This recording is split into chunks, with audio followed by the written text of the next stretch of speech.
wabarakatuh. Waalaikumsalam. Alhamdulillah wa syukralillah wassalatu wassalamu ala Rasulillah Muhammadillah wa ala alihi wa sahbihi wa mawala wa man tabi'ahu ila yaumil qiyamah. Cukup percobaan. Awali perkuliahan kita kali ini dengan pembacaan suratul Fatihah bersama-sama. Bismillahirrahmanirrahim.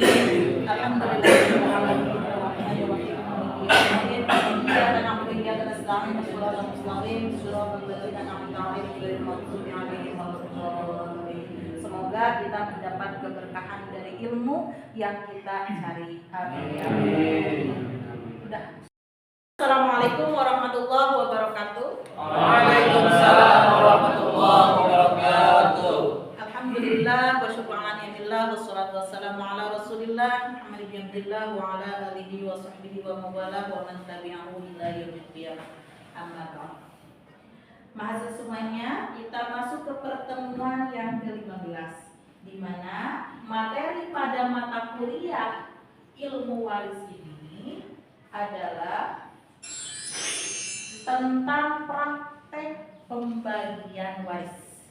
Di mana kita ketahui bersama bahwa ilmu waris itu merupakan nisful ilmi, merupakan setengah daripada ilmu. Sehingga kata Nabi bahwa ilmu waris itu awalul ilmi yunza'u min ummati. Ilmu waris itu adalah ilmu yang pertama kali dicabut dari umat Kanjeng Nabi Muhammad Sallallahu alaihi wasallam. Kenapa demikian? Karena kita ketahui bahwa tidak semua lembaga, khususnya mungkin bisa kita contohkan, tidak semua pondok pesantren itu mengkaji tentang waris. Kalaupun pondok pesantren itu mengkaji tentang waris, tidak semua santrinya paham tentang waris. Yang paham pun tidak semuanya memakai hukum waris Islam dalam kenyataan di masyarakat. Itu kan yang terjadi? Betul seperti itu? Ya, betul. Oke. Sekarang kita lanjut. Ini tadi yang menjadi dasar hukum waris berdasarkan sabda Nabi.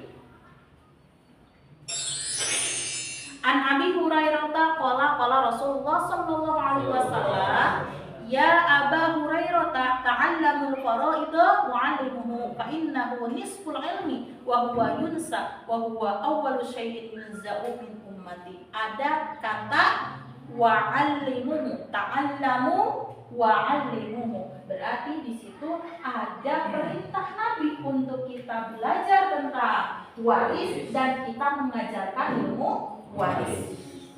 Selanjutnya, pelajaran yang lalu masih ingat gak tentang sebab-sebab kita mendapat hak waris? Masih ingat? Ingat dong, masa nggak ingat?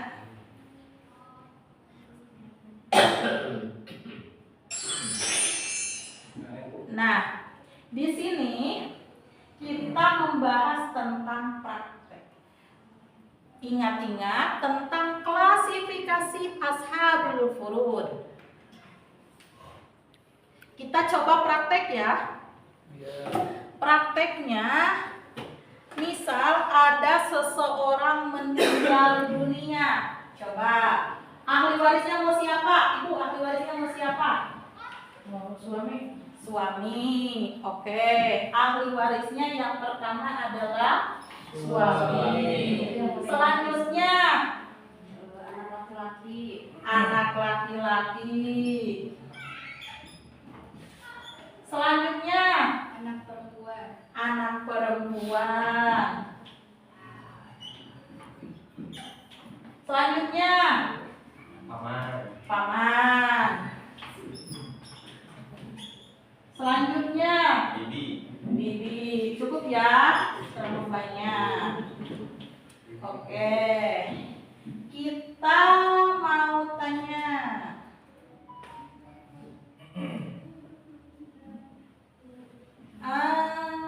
Siapa dulu? Suami dapat bagiannya berapa?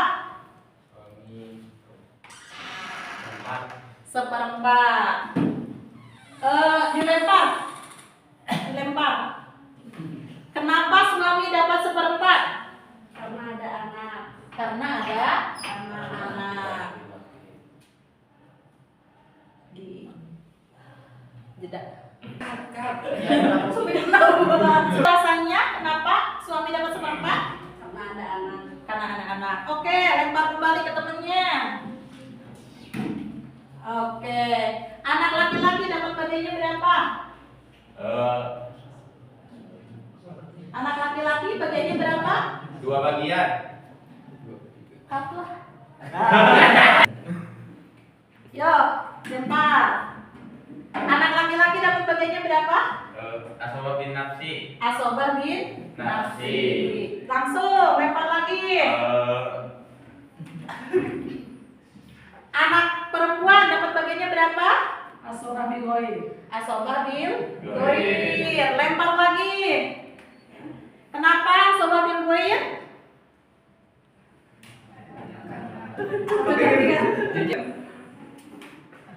Paman bagiannya berapa? Terhijab Oleh anak laki-laki. anak laki. Laki. Lempar lagi. Wih. Halo, Bibi dapat bagiannya berapa? Sama terhijab Sama terhijab oleh anak laki-laki. Oke, kita hitung ya. Ya. Berarti asal masalahnya adalah 4. Kenapa di sini 4? Karena hanya ada satu masalah. Berarti masalahnya adalah makhrajiyah. Seperempatnya dari 4 berapa? 1. Berarti asobah tinggal 3. 3 untuk berapa orang?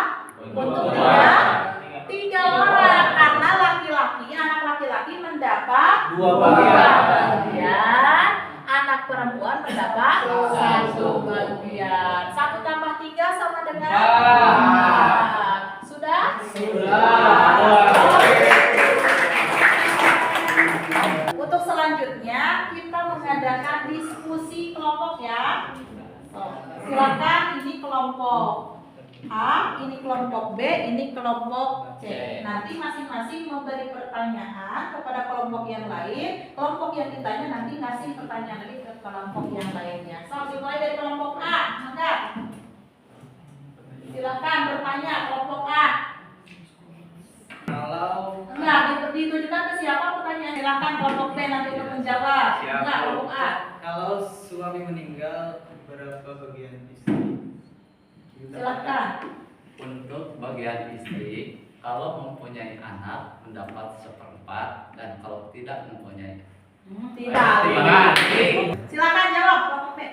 Saya mencoba menjawab atas pertanyaan dari kelompok A, yaitu untuk istri kalau mempunyai anak yaitu mendapatkan 1/8 dan kalau tidak mempunyai anak mendapat 1/4. Oke, bagus.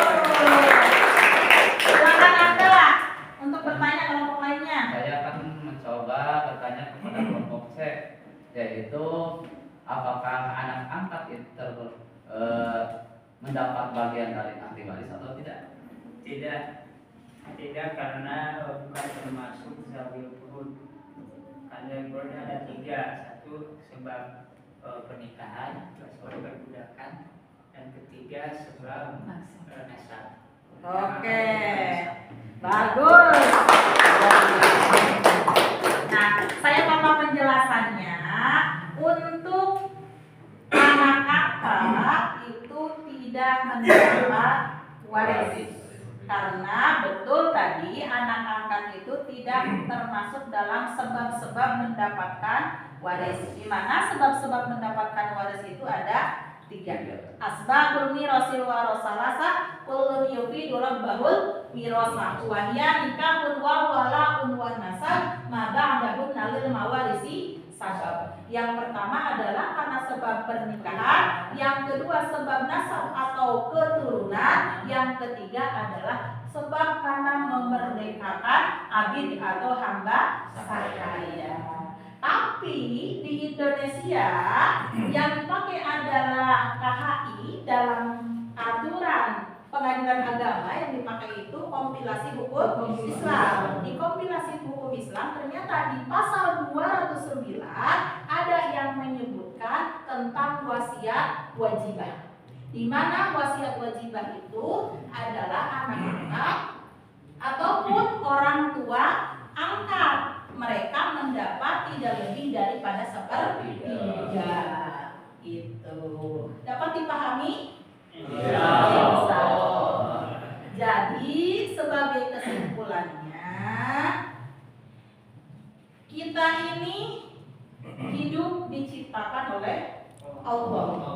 Berarti yang tahu apa yang terbaik untuk manusia adalah Allah. Allah telah menciptakan aturan-aturan untuk manusia hidup di bumi, mulai dia lahir sampai dia meninggal dunia. Ketika seorang meninggal dunia, maka Allah telah menentukan hukum yang berlaku untuk orang yang meninggal dunia. Di antaranya adalah hukum tentang waris. Maka kita harus menggunakan hukum yang telah ditetapkan Allah, mau tidak mau, karena menganut asas ijbar. Artinya mau atau tidak orang yang meninggal dunia memakai hukum tersebut, tetap harus dibagikan hartanya. Demikian pertemuan kita kali ini. Terima kasih atas perhatiannya. Wallahul muwaffiq ila aqwamit thoriq. Wassalamualaikum warahmatullahi wabarakatuh. Waalaikumsalam. Untuk tugas di minggu depan, silahkan teman-teman mahasiswa buat klasifikasi ashabul furud sekreatif mungkin. Siap, Siap ya? Saya tunggu minggu depan. Terima kasih. Siap.